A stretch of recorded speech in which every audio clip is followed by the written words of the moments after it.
Hey guys, so today I'm going to be doing a review on these LED bulbs I just got in the mail. One of my license plate bulbs just went out, so I got some of these to replace them. The part number on these is 6418. This is the 36 millimeter, and they've got all kinds of different colors. This one's white, the classic LED white. So just some information you can see on the back. It's designed to allow for superior heat dispersion. These have a high star rating on Amazon, a ton of great reviews. Also, an important thing to note is this company does offer a 1-year warranty, which tells me they believe in their product, because a lot of manufacturers won't give warranties on their bulbs, so I really like that. I'll be installing these on my 2005 Mercedes CLK 320. Here's a shot of the back of my car showing the license plate bulbs I have now. One of them is burned out and the other one's probably about to go soon, so I'm going to use that for reference. After I install these, I'm going to do a side-by-side before and after and show you the difference.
So I just installed them. Installation was a breeze, didn't have any problems. So what I'm going to do is I'm going to wait till it gets dark, and so that way you can really see the full effect of the LED lights. I'm going to put a lot more information about these lights in the description. So I'm going to do a side-by-side comparing the originals to these that I just installed.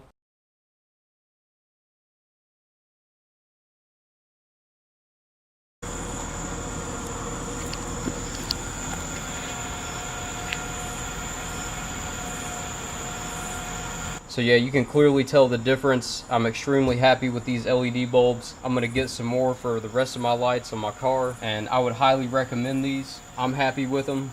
There's an easy installation, no problems. The link for these bulbs will be in the description in the comments below. Go get some, try them out for yourself, and leave me a comment letting me know how you like them. So thanks for watching. Be sure to like and subscribe, and see you guys next time.